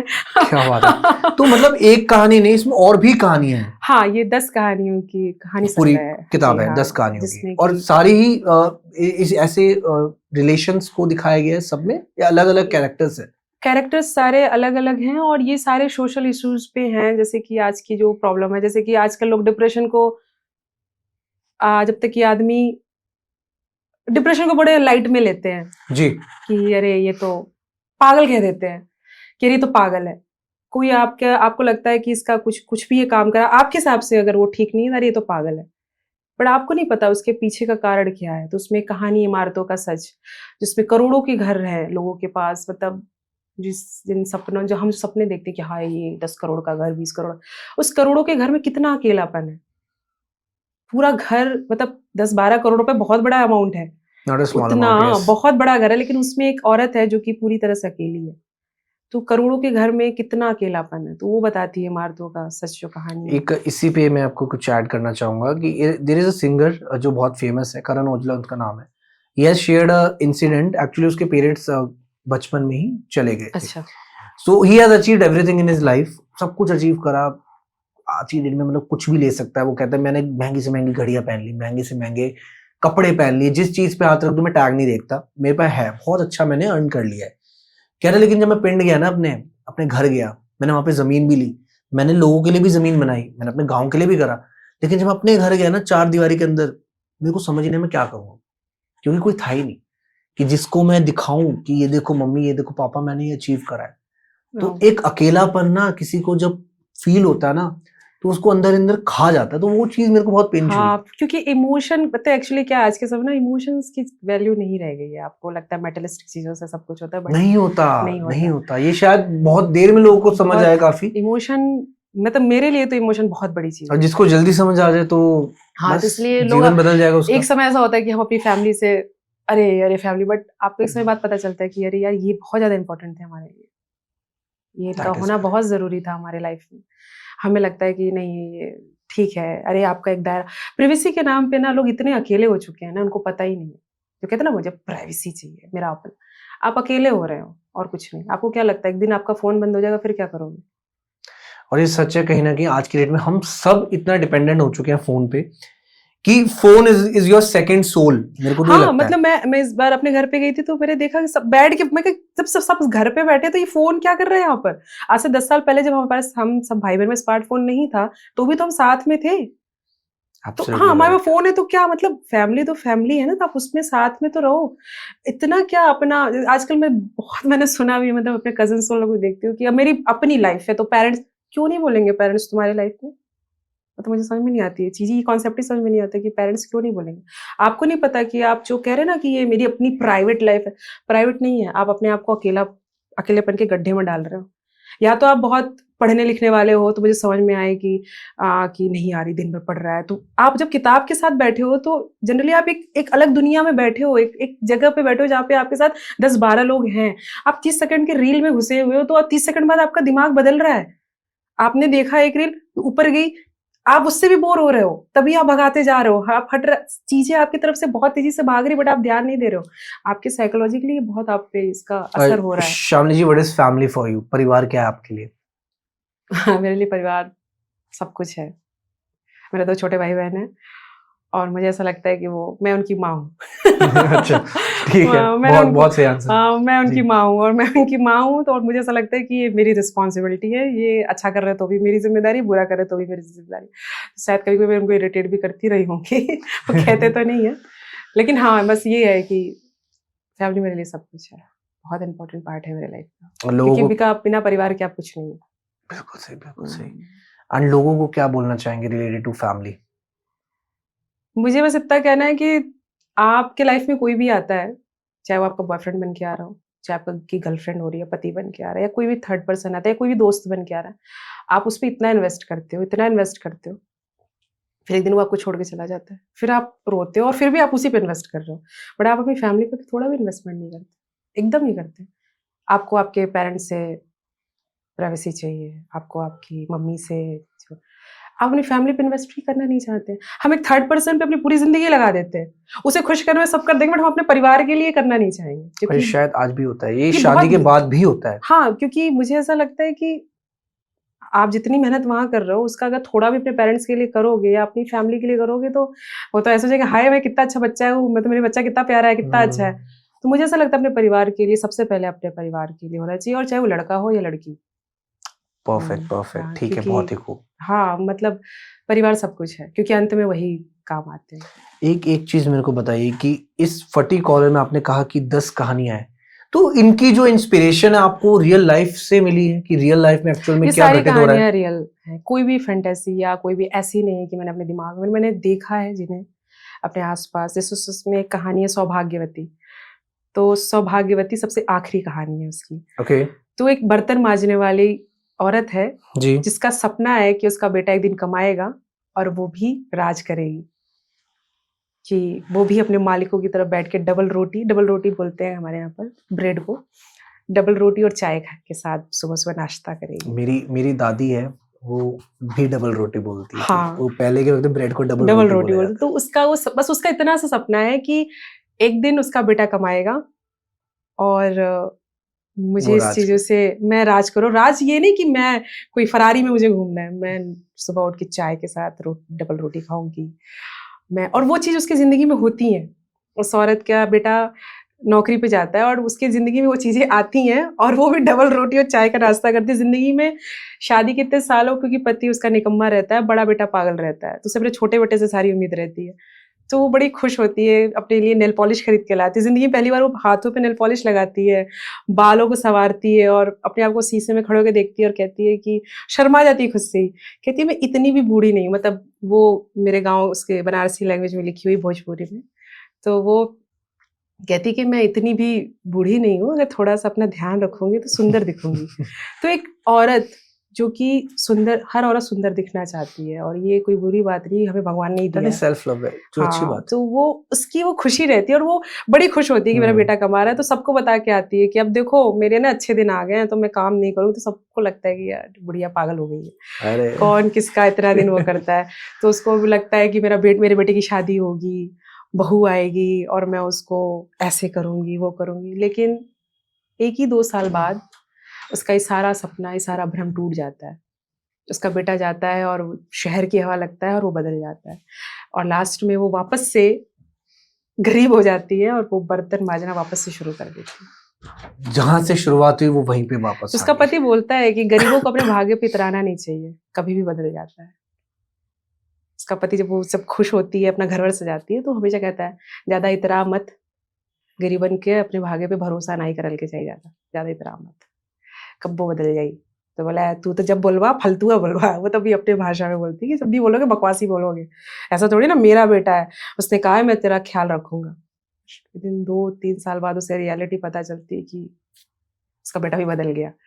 तो ऐसी बहुत सारी कहानियां हैं इसमें, बहुत जो छोटे छोटे, आपने बोला ना फैमिली, हम एक समय के बाद उन्हें ध्यान देना बंद कर देते हैं, बट हमारी फैमिली को भी बहुत जरूरत होती है। श्यामली जी देखिए, इस कहानी से एक चीज तो मेरे को पता लगी, ये तो सच है कि एक आपके परिवार में एक ऐसा व्यक्ति जरूर आएगा, एक जनरेशन बाय जनरेशन, कभी भी वो ऐसा आ सकता है जो पूरी जनरेशन की कंडीशन बदल देगा, पूरे परिवार का इतिहास बदल देगा, आने वाली पीढ़ियों को ठीक कर देगा। एक बंदा जरूर ऐसा एक सबकी जनरेशन में आएगा, अब वो कब आएगा, कौन होगा, वो नहीं पता, लेकिन हर बंदे के भाग्य में, कहते हैं ना, भाग्य सबको मौका जरूर देता है। अब उसको मेंटेन करना ना करना वो कह लीजिए हमारे हाथ में है। जैसे आपने इतराने वाली बात कही, तो शायद अगर वो कहीं ना कहीं वो चीजें नहीं होती तो चीजें अलग होती।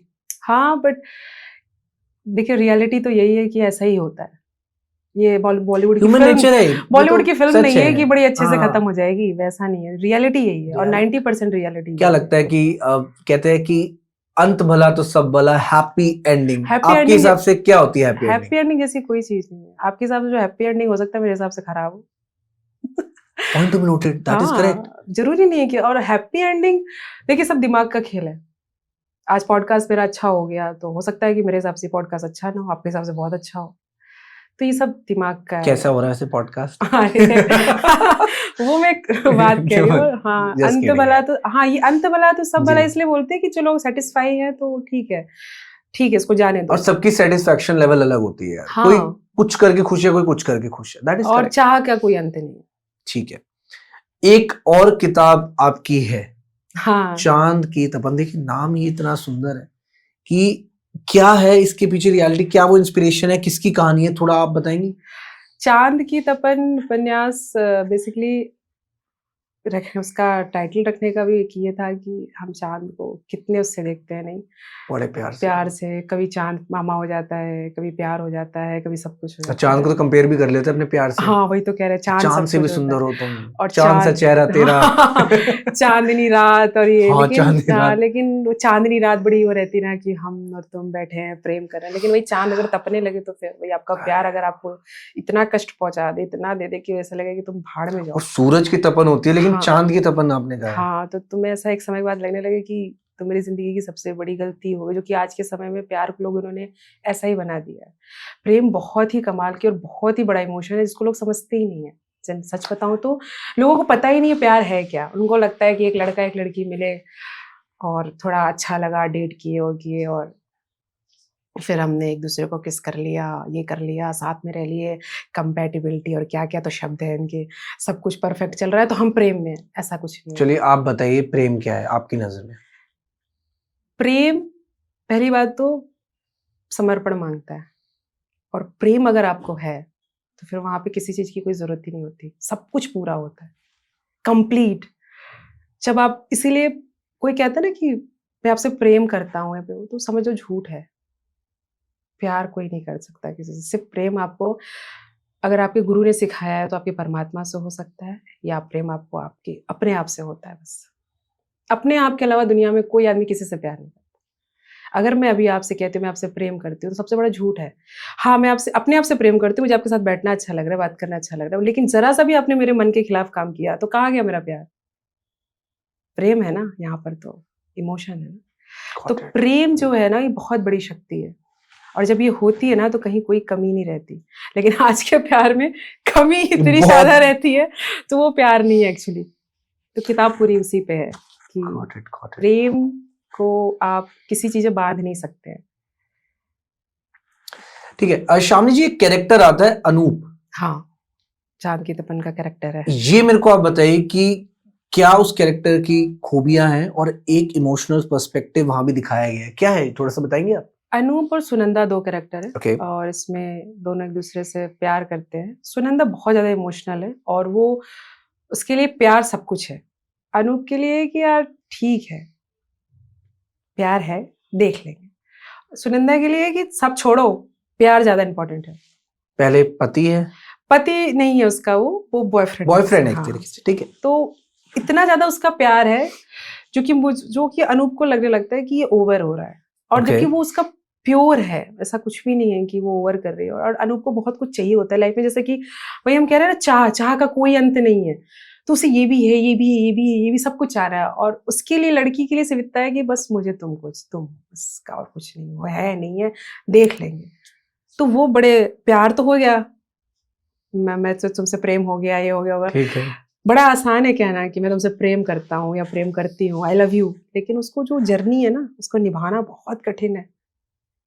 प्यार बोलना बहुत आसान है कि प्यार हो गया, लेकिन जब तक आपको उसको निभाना है ना, वो बहुत कठिन है। आपको बहुत मेहनत करनी पड़ती है उस चीज को लेके चलने में। इसलिए मैंने बोला ना, कोई किसी से प्यार करता ही नहीं है, सब अपना कंफर्ट देखते हैं, क्योंकि जब आप प्रेम में होते हैं ना, तो आप फिर आपके लिए उसका होना ना होना सब बेकार होता है। आपको लगता है बस मैं और वो, चाहे वो मेरे दिमाग में है चाहे मेरे इमोशंस में है, वो है नहीं है, कोई फर्क नहीं पड़ता।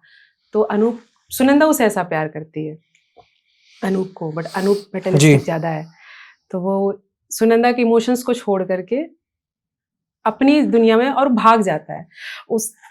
अच्छा, अनूप भाग हाँ, जाता भाग है? जाता है उसे छोड़ करके। ओके। तो वो उसका एक जर्नी, सुनंदा की नई जर्नी स्टार्ट होती है। टर्निंग पॉइंट कह लीजिए। टर्निंग पॉइंट क्या, मतलब वो भाग इसलिए जाता है कि शायद वो उतना काबिल नहीं, उतना प्यार संभाल सके, या उसे लगता है कि यार उसे पता ही नहीं प्यार होता क्या है, सीधी सी प्रॉब्लम रहती है, और वो भाग जाता है अपने सपनों की जिंदगी जीने के लिए, लंदन भाग जाता है, और यहाँ वो अकेली रह जाती है। तो वहां से एक दूसरी उसकी जर्नी शुरू होती है, एंड जब वो वापस आता है तो उसे पता चलता है कि वो बहुत देर कर चुका है आने में। तो कहानी पूरी उस पर चलती है कि उसने एक बहुत कीमती और प्यारी चीज को अपने हाथ से बर्बाद किया है, एंड अंत में वो बर्बाद ही कर देता है उसके प्यार को।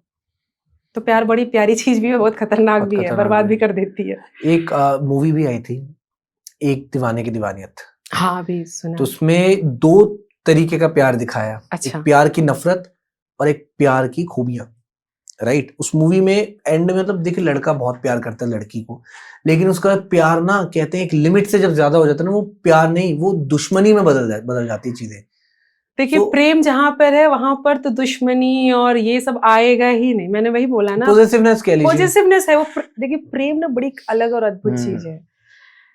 श्री जी ने ठाकुर जी से किया था। श्री जी कम थी क्या कृष्ण जी से? किस चीज में कम थी वो? या गोपियां किस चीज में कम थी? उन्होंने प्रेम किया ना ठाकुर जी से, किस चीज में कम थी वो? एक एक गोपियां 100 आज के और तो हजारों भारी हैं, मतलब हम तो नाम भी नहीं ले सकते उनके, हम तो उनके चरणों की धूल भी नहीं। लोग कहते हैं ना प्रेम प्रेम, जानते कितना हो प्यार को। भाई मैं कह रही हूँ ना, बॉलीवुड के प्यार को देख करके प्यार ना समझो, रियलिटी अलग है। हाँ, रियलिटी अलग। प्रेम बहुत ही कमाल और बहुत ही खूबसूरत चीज है। जब आपको प्रेम सच में होगा ना, तो आपके लिए कहीं कुछ कुछ बचा ही नहीं रहेगा, सब कंप्लीट हो जाता है। क्या बात है, क्या बात है, बहुत ही खूब। शामली जी, एक चीज मेरे को बताइए आप, कि अगर हम आपकी दोनों बुक्स पढ़ते हैं, राइट, क्या एक सोशल चेंज देखने को मिलेगा सोसाइटी को once we read these two books? क्या लगता है आपको? मैं पहले मैंने कहा कि मैं ऐसी कोई बहुत बड़ी राइटर नहीं हूँ कि मैं सोशल चेंज ला दूं। ये तो झूठ है। हाँ, लेकिन हाँ, मैं बस इतना सा चाहती हूँ कि जब आप फटी कॉलर पढ़ेंगे तो आपको ये चीज़ पता चलेगी कि गांव की जो ज़िंदगी है, गांव की जो दुनिया है, आज जो आपको एक अलग चीज़ देखने और समझने को, जानने को मिलेगी। क्योंकि एक जो अकेलेपन का दर्द है, एक औरत है जो एक अपने मालिकों जैसा जीना चाहती है। आज भी गांव में हमारे, जहाँ मिडिल क्लास, जहाँ लोअर मिडिल, जहाँ बहुत ही ज़्यादा लोअर लोग हैं, बहुत छोटी छोटी चीज़ों के लिए वो भी आज भी स्ट्रगल कर रहे हैं। हमें ऐसा लगता है, मतलब ये बहुत पुरानी बात नहीं है। मतलब चाय और ब्रेड खाना किसी का सपना हो तो सोचो कितनी बड़ी बात है वो। देखिए, हम लोग भी जिस तरीके की लाइफ जी रहे हैं, हम उसमें भी कहते हैं कि हमें ये चाहिए, ये चाहिए, हम बहुत एक्सपेक्ट करते हैं। मतलब हमारी एक्सपेक्टेशन, अभी हमारा स्वेटर पुराना हो जाएगा तो हमें लगता है कि अरे ये तो, अरे पुराना हो गया, पिछले साल ही तो खरीदा था। बट आज भी एक कंबल के लिए एक गांव का एक गरीब आदमी, एक बूढ़ा तरसता है। और हम अपनी जो भी चीज कभी दान में भी देते हैं, जैसे कपड़े हो गए, कुछ भी हम स्वेटर दे देते हैं या कंबल दे देते हैं, देखिए वो लोग कितने एक्साइटेड हो जाते हैं। हाँ बिल्कुल, मेरी इस किताब में कहानी है कंबल, उसको आप पढ़ेंगे तो वो कंबल कहानी ही है कि एक कंबल के इंतजार में उस आदमी के तीन जाड़ा निकाल देता है और वो कंबल नहीं खरीद पाता है। और ये रियल, ऐसा नहीं कोई मजाक है। मेरे बचपन में दादाजी थे, होरी काका हम लोग बोलते थे, उनकी स्टोरी है। तो मेरी ना बचपन से बड़ी इन लोगों के साथ काफी बनती थी, क्योंकि मेरे दादाजी, मैंने बताया, काफी अच्छी फैमिली से बिलोंग करती हूँ। तो मेरे यहाँ पे बहुत ऐसे लोग आते थे, काम दाम करते थे, तो मुझे बड़े अच्छे लगते। तो उनसे मेरा बड़ा अच्छा कनेक्शन था, होरी काका से। तो वो भी मुझे बहुत प्यार करते थे। तो मैंने उन्हें देखा है कि मैंने उन्हें कई सालों तक उसी भेस में देखा। मैं बड़ी भी हो गई तो मैंने उनको उसी तरीके से देखा। मैं कहीं कभी चेंज क्यों नहीं होते? बाद में, उस समय मुझे नहीं पता था, बच्ची थी मैं, मुझे क्या पता था कि इसको गरीबी कहते हैं। मुझे ये नए कपड़े क्यों नहीं पहनते, मुझे उस समय नहीं पता था। बच्चे को क्या पता गरीबी क्या होती है। शामिल जी, पता है इंडिया में कह लीजिए 90% से ज्यादा लोग 15 to 20,000 मंथली अर्न कर रहे हैं। हाँ, और उससे कम मतलब मात्र 10% लोग हैं जो 20,000 से ज्यादा वेतन ले रहे हैं, सैलरी ले रहे हैं। सही बात है। सो सोचिए कि वो नंबर कितना ह्यूज होगा। किसी के लिए 100 रुपए भी कितने मैटर करते होंगे, किसी के लिए 200 रुपए भी बहुत मैटर करते होंगे। तो मैं वही क्या मैं किताब लिखने का यही वो है कि जो हमारी जिंदगी है ना ये मेट्रो सिटी वाली, इसके अलावा भी बहुत सारी जिंदगियां हैं जो जी रहे हैं। दुनिया बहुत बड़ी है दोस्त, हाँ कभी तो देखो लोगों के दर्द लोगों के बीच जाके तब रियलाइज हाँ, तो हुआ। आप बीच नहीं जा रहे तो आप किताब से तो आप उस दर्द को महसूस कर क्या सकते बात है, हैं कि ठीक आपको है। जरूरत नहीं है वहां पर जाने की, लेकिन हाँ आप उसको पढ़ेंगे तो उसमें जितनी भी कहानी है एक भी फैंटेसी नहीं, ये सब सारी रियल है। जितनी भी है रियल स्टोरी से पर्टिकुलर पूरी इंस्पिरेशन रियल है, ली हुई है। पूरी रियल है, क्या बात पर्टिकुलर। है। एंड डेफिनेटली जैसे जैसे स्टोरीज पढ़ेंगे लोग और लोगों को भी रियलाइजेशन होने वाला है कि ये जो स्टोरीज यार देखो हार्ट टच तो करती हैं, और आई होप कि ये स्टोरीज पढ़ने के बाद आपको भी रियलाइजेशन होगा, जो आपका नजरिया है सोसाइटी को देखने का वो शायद बदल जाए। और मेरा तो सुन के ही इतना बदल गया, मैंने तो कुछ इतना नहीं पढ़ा लेकिन जितना आपसे जाना वो ऐसा था कि डेफिनेटली मेरा अपने परिवार को लेकर नजरिया बदला है, मेरा सोसाइटी को देखने का नजरिया और खूबसूरत हो गया है, मेरे को लगता है। किताब में आप एक चीज मैं बस कह सकती हूँ बुक के लिए कि बस मैं कितना कहना चाहती हूँ कि हम में ना बड़ी बड़ी प्यारी सी बात है कि हम जज बहुत करते हैं लोग। तो मुझे ऐसा लगता है कि किताब पढ़ने के बाद आपको पता चलेगा कि लोगों को जज नहीं करना चाहिए। दुनिया की सबसे फालतू और खराब चीज़ है ना, वो है जज करना। मैं आपको जज करती हूँ, अरे देखो कैसे बैठे हो, आपको नहीं पता वो क्यों ऐसे हैं। तो मुझे ऐसा लगता है कि किताब पढ़ने के बाद शायद आपको ऐसा महसूस हो कि आपको जज नहीं करना चाहिए। क्या बात है। हाँ तो बहुत सही। और लोग आज के डेट में बहुत जल्दी जज कर लेते हैं, तो ये एक बहुत अच्छा मैसेज हाँ, भी है। क्योंकि आपके हिसाब से जो चीज़ परफेक्ट नहीं है वो परफेक्ट नहीं है ना, ये आपका आपकी सोच है कि आपके हिसाब से परफेक्ट नहीं है तो वो परफेक्ट नहीं है, बट ऐसा नहीं है। बहुत सही बात कही आपने। वो ये अपने होता हिसाब है, से पूरा है, वो ये होता कंप्लीट है। है। आपके लिए नहीं है वो बात अलग बात है। ठीक है, ठीक है।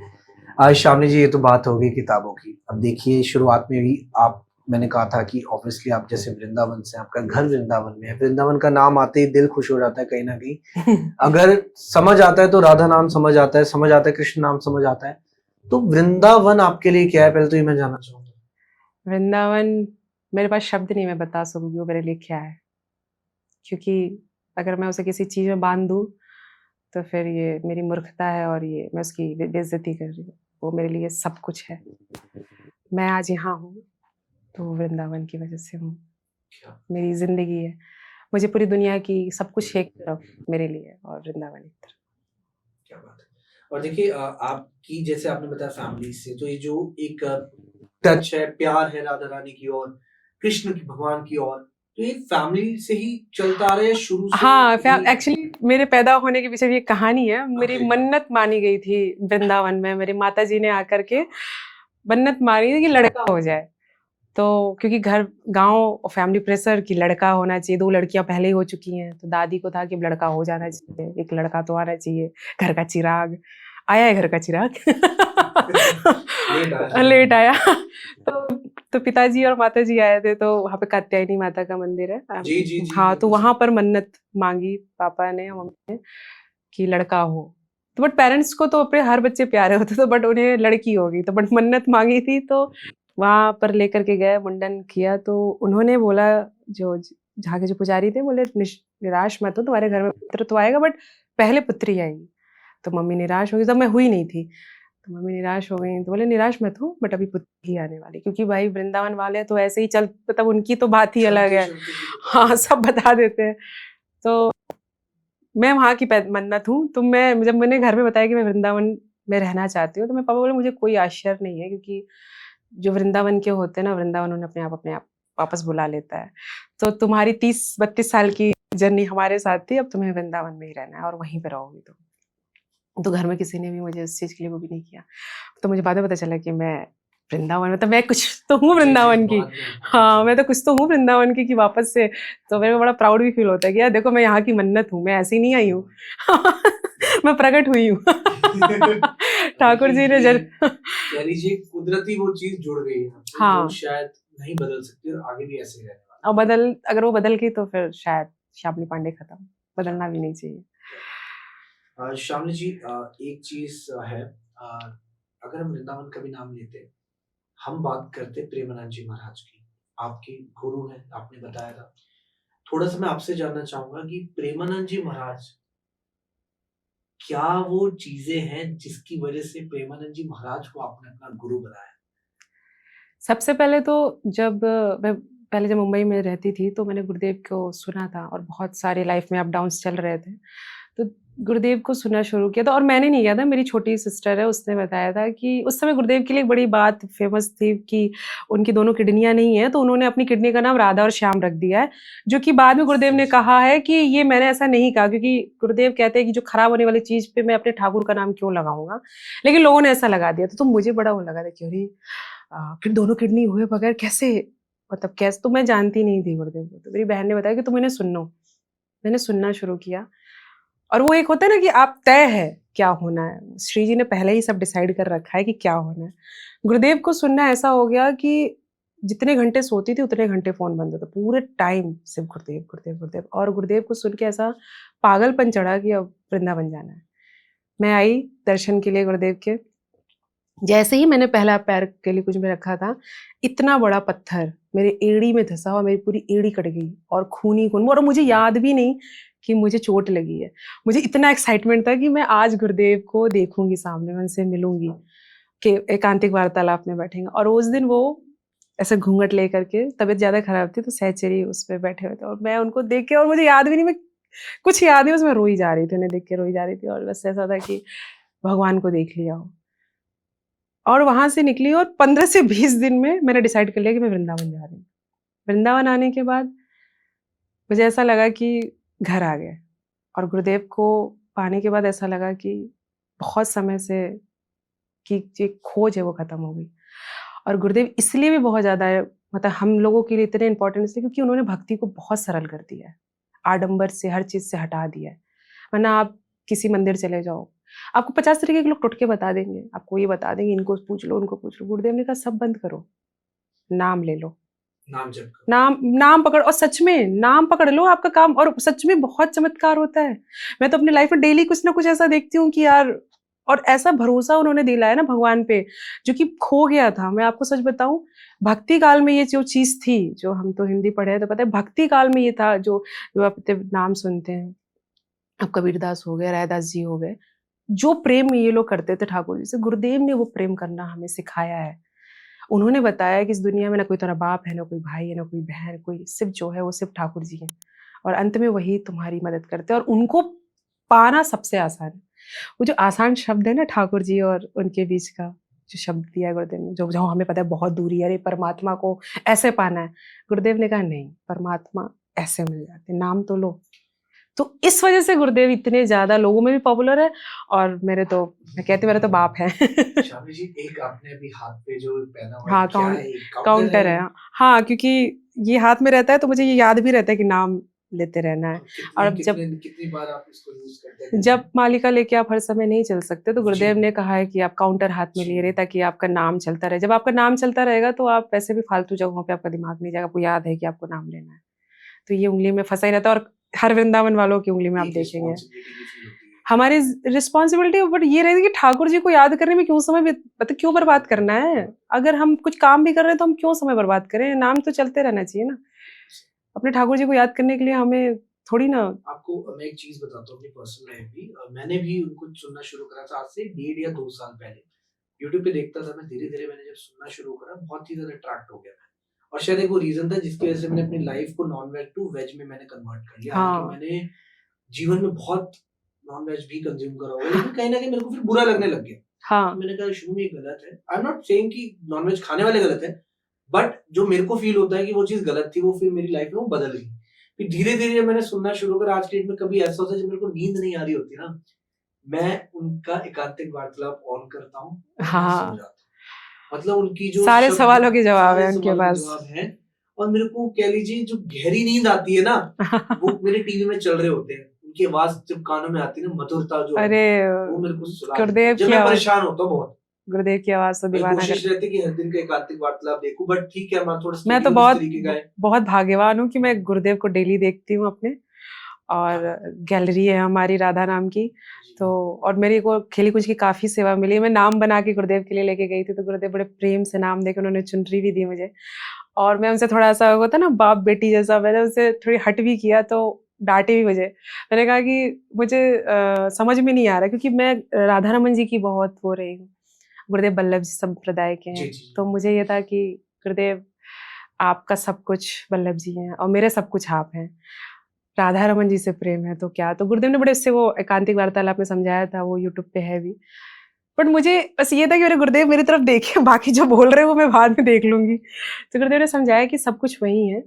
और मैं कहा मैं एक स्वरूप किसका लगाऊं, हमें स्वरूप मिलता है लगाने के लिए। तो कि वल्लभ संप्रदाय का या तो मेरी दीक्षा उस समय नहीं थी, बट मुझे दीक्षा आपसे चाहिए। तो फिर जब हम निकलने लगे तो मैंने कहा गुरुदेव मैं क्या करूँ। तो बोले कि तुम जितना रज लगाती हो ना माथे पे, जो अभी मैंने लगा भी रखा है, इतनी सी रज लगाओ, इसी से तुम्हारा कल्याण हो जाएगा। तो मैंने कहा कि इतने में कल्याण हो जाएगा। तो कह रहा कल्याण हो, मैं कहा पक्का हो जाएगा। तो कह रहा कह रहा हूं ना कल्याण हो जाएगा, हट कर रही है। और मुझे ऐसा लगा मेरे हाय गुरुदेव, मैं तो इतना कहना आपका डांट भी अगर हल्की सी, आह क्रोधित भी अगर हो गए कि समझा रहे हैं हम, समझ क्यों नहीं रहे आप। बड़े प्यार से इतने इतने प्रेम से वो गुरुदेव। भी एक अरे बहुत बड़ी बात है, बहुत भाग्यशाली है इसका मतलब। आपको हाँ, यही मैं नाम समझना बना के लेके गई थी और हमारा लिप्पन गैलरी राधा राम की। तो गुरुदेव बड़े प्रेम और बच्चों की तरह उनका स्वभाव, मतलब जैसे छोटा बच्चा हो ना, मैंने उनको दिखाया तो करे अच्छा ओहो ऐसे बनना है, मिट्टी से बनता है, इस तरह से बनाया। मैं उनको देख रही थी, मैंने कहा कि वरना आपके पास थोड़ी सी भी पॉपुलैरिटी आ जाती है तो आपकी जमीन नहीं, मतलब पैर पैर नहीं पड़ते। और उनके पीछे पागलपन हमने देखा है वृंदावन में रहते हुए, मतलब एक दो करोड़ लोग कुछ कहलाते हैं यार, कि किसी के पीछे से पागलों की तरह आ रहे हैं और वो बेचारे मुस्कुराते हुए सबको देखते हुए चले जाते हैं। और फिर इतना और बहुत सरल स्वभाव है। केली कुंज एक ऐसी जगह है और गुरुदेव एक ऐसी जगह है। बड़े कमाल की लाइन बोलते हैं गुरुदेव की, संत का जीवन एकांतिक जैसा है वैसे ही सामाजिक होना चाहिए। और पूरा केली कुंज वैसा है, जो अंदर है वो बाहर है। इसलिए आज इतने साल में भी कोई भी केली कुंज को या गुरुदेव को, जबकि ऐसा नहीं है कि आप कुछ थोड़े फेमस होते हैं तो लोग आप पे बोलने भी लगते हैं करने। तो मैं बड़े अपने आप को बड़ा फॉर्चुनेट फील करती हूँ कि उन्होंने मुझे 2 साल बाद दीक्षा दी। मुझे 2 साल लगे, लाइन में लगी रही, मेहनत करते रहे, वो टेस्ट होते रहे कि ये हुई है कि हुई है। फिर एक दिन में जाके बोली कि दीक्षा नहीं मिलेगी ना, यही प्राण निकलेंगे मेरे, क्योंकि सब कुछ गुरुदेव है अब। तो फिर दीक्षा मिली। तो अब वल्लभ संप्रदाय से, वल्लभ जी के उससे हो गए, लाइफ पूरी चेंज हो गई है। डेफिनेटली मेरे को मौका मिलेगा तो मैं जरूर मिलना चाहूंगा, शायद आप माध्यम बने। मैं चाहूंगा कि अगर आप, मैं आपको बस बहुत ऑनेस्टली बता रही हूँ, अगर अगर किसी को जाना भी भी हो, मिलना है, ये बताइए आप, ये मैं किसी को जानना मिलना है तो आपको सिर्फ आंख बंद करना है और गुरुदेव से कहना है, वो रास्ता खुद बना देंगे। मेरा रास्ता भी उन्होंने तैयार किया था। मैं किसी ऐसे जा करके नहीं मिलाई थी आप। मैंने बस हर समय ये कहा कि मुझे आप चाहिए, आप चाहिए और आप ही चाहिए। अब बताओ कैसे चाहिए मिलोगे आप।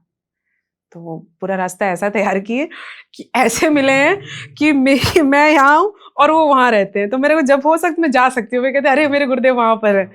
तो आपको ना, ये हमको सिखाया जाता है कि अरे इनसे परिचय बना के ऐसे निकल जाए। आपको नहीं, आप आंख बंद करो, बैठो और साक्षात भगवान, आप उनसे बोलो, श्री जी को बोलो, खुद रास्ता देगा। और श्री जी तो इतनी कृपालु हैं कि अब एक बार उनको बोल के तो देखो, सब कर देंगी वो। हमारी लाडली जी को तो कहना भी नहीं पड़ता, बस एक बार बस बोल दो श्री जी, वो उतने में ही काम हो गया। किशोरी जी देख लेना, और वो सच में देख लेते हैं, ऐसी कोई बड़ी बात ही नहीं है। शामी जी, एक चीज मैंने सीखी है, जैसे आप सबकी बातें सुन के, कि अगर किसी को राम जी को प्रसन्न करना है तो माता सीता का नाम लो, किसी को अगर भगवान शिव को प्रसन्न करना है तो माँ पार्वती का नाम लो, और अगर किसी को कृष्ण को प्रसन्न करना है तो राधा नाम लो। हाँ, मुझे तो ऐसा लगता है कि बस राधा नाम सब सब चीज को प्रसन्न कर देता है, तो सब ठाकुर प्रसन्न हो जाएंगे, आप ले लो। ये सोचने वाली बात है ना। देखिए, भगवान जिससे प्रेम करते हैं वो स्वयं राधा रानी इसी है। की ठसक है, पता है वृंदावन का पूछ रहे थे ना, हम वृंदावन वालों में यही ठसक है कि ये क्या करेंगे, हमारी तो किशोरी जी हैं, अरे हम तो इनके आग लगाएंगे जाके कि इसने ये किया हमारे साथ। तो ये ठसक पूरे, और ये ऐसा कोई दिखाने वाला नहीं है। आप कभी वृंदावन जाएंगे ना तो आप ऐसे मत जाओ कि आपको कुछ करना है, आप बस वहाँ अनुभव के लिए जाओ। आपको ऐसी ऐसी चीजें अनुभव होंगी और ऐसे ठसक वाले लोग मिलेंगे कि आप बस सोचोगे कि यार ये एटीट्यूड हम में क्यों नहीं है। किशोरी जी मतलब उनको फर्क नहीं पड़ता तुम्हारी दुकान चल रही है या नहीं चल रही है, उन्हें बस ये है कि दुकान खोल के बैठे हैं। हमारी श्री जी एक बार ऐसे हुआ, एक आया तो पूछा ये सामान कितने का है, दूसरे किसी की शॉप में मैं खड़ी थी, तो उसने बोला कि इंटरेस्टेड ही नहीं था बेचने में, वो ऐसे उसका मुंह देख रहा है, ब्रजवासी थे वो। तो बोले 2-3 बार पूछा तो बताया, तो बोले तुम्हें क्या लेना है, तो बोले तुम्हें सामान बेचने में कोई इंटरेस्ट ही नहीं है, बोले तुम्हारे खरीदने से थोड़ी ना मेरी दुकान चल रही, मैं तो श्री जी चला रही हैं, क्या जवाब और तुम्हें जो लेना है तुम वो बताओ ना, तुम्हें सबका दाम क्यों पूछना है।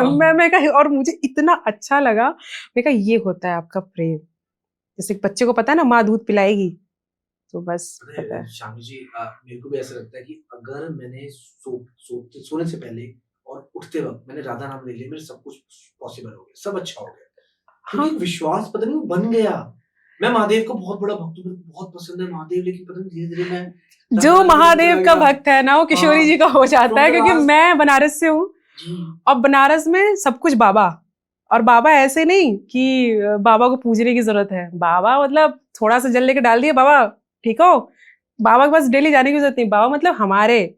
तो वो जो महादेव वाला कनेक्शन है ना वो श्री जी के साथ हो जाता है। जो महादेव वाले हैं वो तो अपने आप ही श्री। गुरुदेव भी तो वृंदावन, पहले काशी में थे, तो गुरुदेव में ये फ्रॉम द लास्ट 6 में मैं क्या कह रहा हूँ, मैं हर वक्त बोलता था महादेव का जो मंत्र है मैं उसको भी उच्चारण करता था, पता नहीं वो कम हो गया ऐसा लग रहा है। क्योंकि श्री जी राधा राधा राधा हो रहे हैं। क्योंकि महादेव चाहते हैं कि अब आप थोड़ा और आगे बढ़े, श्री जी तक पहुंचे, क्योंकि अल्टीमेट तो अंत में सब तो वैसे एक ही हैं। आपकी एक जर्नी है कि आप कहाँ से कहाँ, जैसे मैं खुद श्री जी वाली, फिर कृष्ण जी वाली, और फिर राधा रानी वाली, अब तो मैं राधा रानी वाली हूँ। शामली जी, कोई अपना पर्सनल एक्सपीरियंस आप शेयर कर सकती हैं, कोई भी ऐसा जो वृंदावन में आपके साथ घटित हुआ और जिसने आपको रियलाइज कराया कि राधा रानी स्वयं धरती पर मौजूद है, कोई ऐसा इंसिडेंट? जब वृंदावन आने का था तो मैंने ना कोई घर देखा था हमने, ना ही हमारा कोई ऐसा था कि हम वृंदावन आके शिफ्ट हो जाएंगे। बस एक बार कहा था कि वृंदावन जाना है, और वृंदावन आने के बाद 1 हफ्ते तक कोई घर नहीं और कुछ नहीं मिला। फिर उसके बाद राधा रमन जी से 1 हफ्ते क्या 2-3 दिन में हम होटल में रुके, घर तो वृंदावन में घर मिलेगा तब तो घर में रहेंगे। राधा रमन जी से लड़ाई की थी कि सुनो, बुला तो लिए हो, रखोगे कहाँ, क्योंकि या तो फिर रखो या कहो तो यहीं पे लेके आऊँ सारा सामान। आप विश्वास नहीं करेंगे, वहां से निकल करके जहाँ पे हम रहते हैं केली कुंज के पीछे राधा टीला वो जगह का नाम है, वहां पर मैं पहुंचे थे, और एक बढ़िया सी सोसाइटी राधा प्रिया धाम नाम है, ऐसे अचानक से घुस गए। तो उसके गार्ड से हमने पूछा, मैं यहाँ कोई घर है क्या रहने के लिए, तो बोला आपको किसने भेजा है। तो मैंने कहा कि हमें पता चला यहाँ घर है। तो बोले एक घर खाली हुआ है, मैं मकान मालिक साहब से बात करा देता हूँ। गए, 2 दिन पहले ही वो घर खाली हुआ था, और वो घर किराए पे चढ़ाने जा रहा था, वो वेट कर रहा था कि कल एडवर्टाइजमेंट डालेगा या कुछ भी। उसने बुलाया और नहीं, वो उसने घर दिखाया, और घर ऐसा कि हमने कहा कल से हम शिफ्ट। बोले हाँ हाँ आ जाइए। जो आपकी रिक्वायरमेंट थी फुलफिल होगी, मतलब हमें ऐसा कहते हैं ना, वृंदावन में घर मिल गया तो फिर आपको एक जगह मिल गई रहने की। और श्री जी मतलब ठाकुर जी, मैं क्या लड़ने का इंतजार कर रहे थे, तो वहां पर है जाके थोड़ा सा ठाकुर जी से ना लड़ना पड़ता है कि सुनो सुन भी रहे हो या नहीं। तो किशोरी जी ऐसे करती हैं, तो उन्होंने तुरंत 2 दिन के अंदर वृंदावन में, वो 15 दिन में जो शिफ्टिंग करा दी उन्होंने, पूरा दिमाग कहाँ मुंबई कहाँ। मुझे 2 साल हो गए वृंदावन। हाँ, कहाँ आप एक फिल्मी लाइन जो आपकी चल रही है, और कहाँ वृंदावन। और वृंदावन तो ऐसा रहता है कि बस पूरे रज लगा के, क्या पागलपन क्या मस्ती, वो तो उसको कोई पा ही नहीं सकता। हम क्लब पब में जाके नाच नाच के दिमाग खराब करते हैं। तुलना करना ही पाप है, मुझे तो ऐसा लगता है, तुलना करना ही पाप है। मुंबई और ये सब माया वाली, सब कुछ अपनी जगह पे बहुत अच्छा है। वो वृंदावन में जो आपको कोई, पहले तो वृंदावन कोई आपको जज नहीं करता, कोई जज नहीं करता, कोई बैठा ही नहीं है, किसी को टाइम ही नहीं है कि तुम क्या पहन रहे हो, क्या कर रहे हो, क्या कर, कोई मतलब नहीं। तुम श्री जी के हो इसलिए वृंदावन में हो, काम खत्म। सच है, वृंदावन की तुलना हम किसी भी शहर से नहीं कर सकते। हम इस कहा जाता है कि वृंदावन, सॉरी मैं आपको काट रहा हूँ, वृंदावन देवलोक में से आता है, श्री जी के हृदय से प्रकट हुआ है। श्री जी की अपनी बहुत ही कीमती रचना है वृंदावन, इसको श्री जी ने बनाया है। वृंदावन में कोई, हम देखिए क्या है ना कि हम किसी भी चीज को ऐसे देख लें कि ये तो स्थान है, बट वृंदावन को जानना है ना तो वृंदावन के रसिकों से पूछो वृंदावन क्या है, जो वृंदावन के दीवाने हैं उनसे पूछो क्या है। अभी तो सिर्फ आपने गुरुदेव ने खुद को प्रकाशित कर दिया, इसलिए आपको गुरुदेव के बारे में पता चला। ऐसे ऐसे महापुरुष है वहां पे जो आपको पता ही नहीं है, जिनके सानिध्य में आप 5 मिनट बैठ जाओ तो आपको लगे कि आप कहाँ हो, क्या है।